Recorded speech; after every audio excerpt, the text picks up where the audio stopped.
morning, Duff here, just pulling out of my house. Late start today, like 7 or 8 minutes, maybe even 10 minutes later getting out of the house than normal, and that's never a good thing with a morning commute. It usually translates that 10 minutes will probably double into 20 minutes on my commute time. So oh well.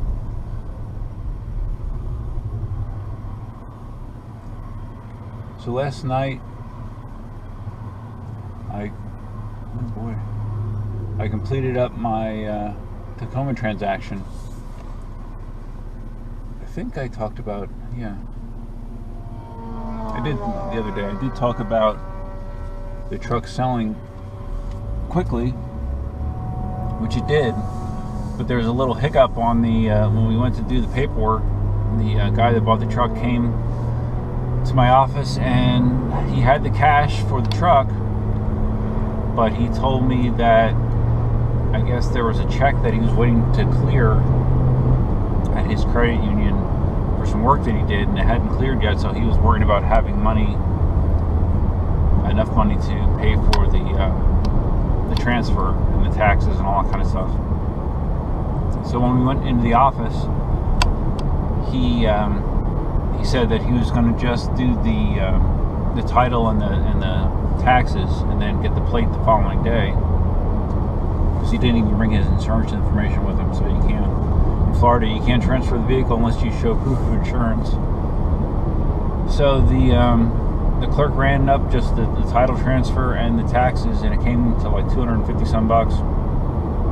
So the guy gave the clerk his debit card, his bank debit card, which I assume that the clerk, well, actually the clerk told me he tried to run it as a debit and a credit, and it was denied, presumably because of lack of funds. So I'm standing there, and the guy's kind of like looking at me, and I'm just like, oh God, I didn't want to wait another day, just because something could happen, and I didn't want to risk that. So I reached into the envelope of money that I had, that he had given me, and I pulled out $300 bills and gave it to him and said, here, you can just pay me back once your check clears. And the guy was surprised, of course. He didn't know that he was dealing with someone that's a sucker like I am in many situations. But it was fine.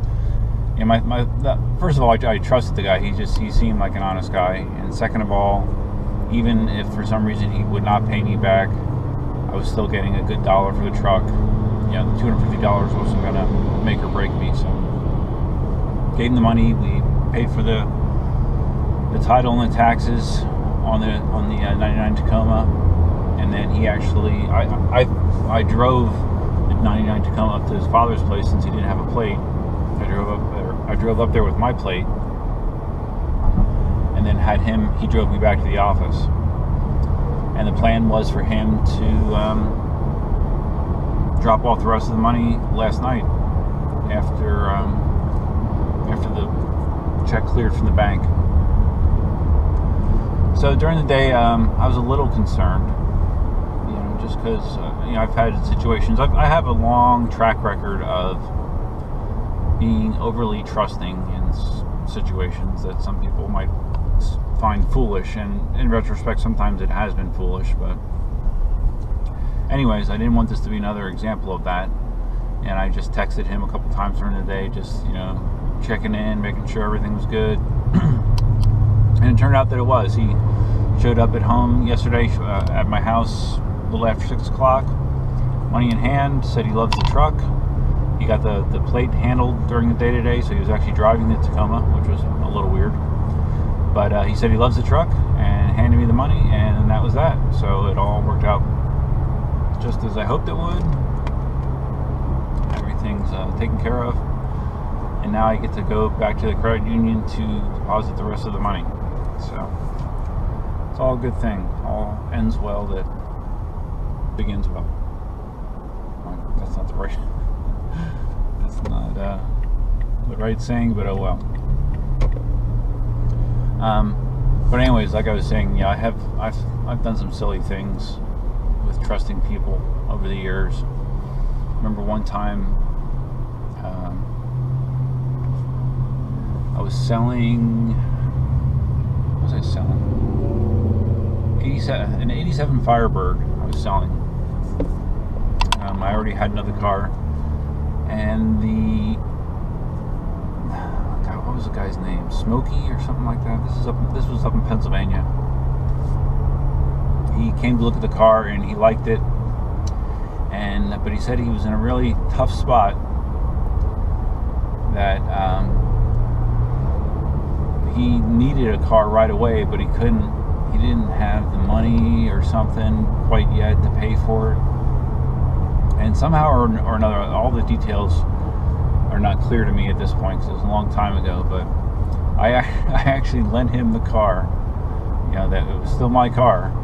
I lent him the car for several days, and I remember there was a point where there was a question of where Smokey went, and because he wasn't keeping in contact with me, and I was worried that I was going to never get the car back. And I think I did finally get the car back, and I had a friend of mine go with me just in case there was trouble. So we had we could muscle our way out of the situation if we had to. But I did get the car back, and I don't think he actually ever bought it. I think he just wound up getting a 2 or 3 day joyride on my behalf. So I picked up hitchhikers. I remember once there was a hitchhiker. I was very young, probably younger than 20, on my way back from, I think, Atlantic City or something. I don't know. Way back from somewhere. I think it was Atlantic City. And I picked up a hitchhiker. I was with my first girlfriend at the time, and he was sitting in the back seat. And I think I wound up taking him to Allentown, which was probably almost an hour out of the way, so he could take a bus.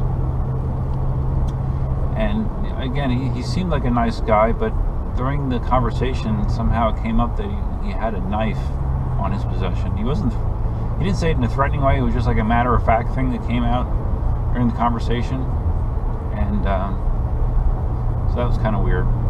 And when we got to Allentown, I actually gave him money to reportedly pay for his bus fare, and he never.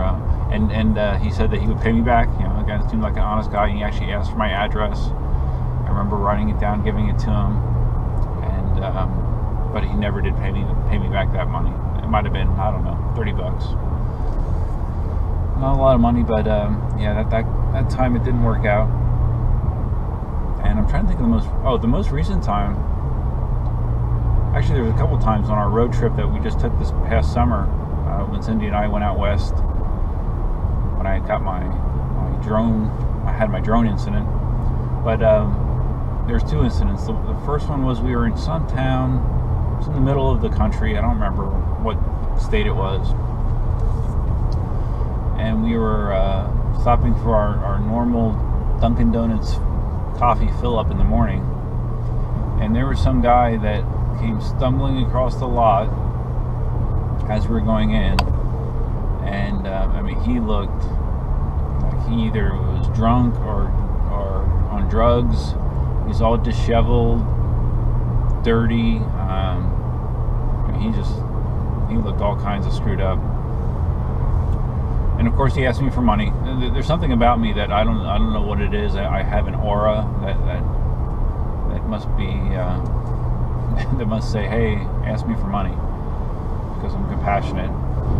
So he asked me for money, or money or whatever, and to Cindy's dismay, I reached into my pocket and I might have gave him $20 or something like that. And he was surprised at my generosity, and I said, "Here you go, and good luck."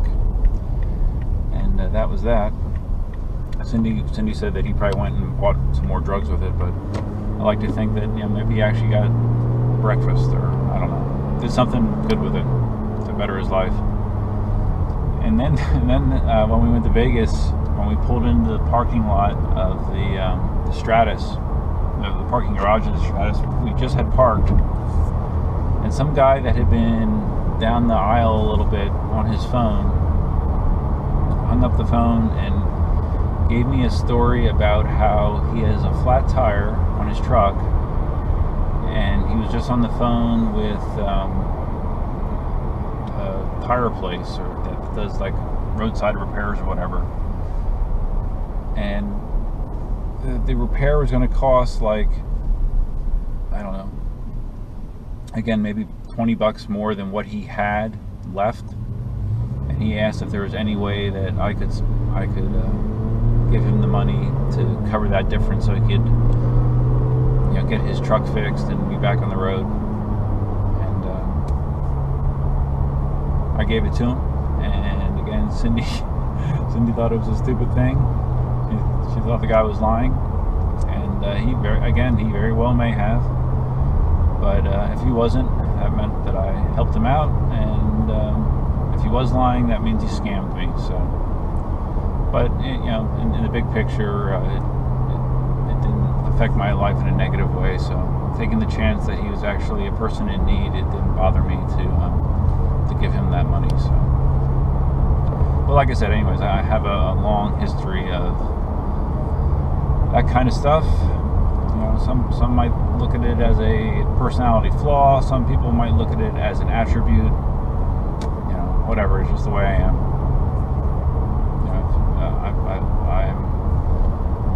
I'm okay to help someone out. If I can do so. So it's not a big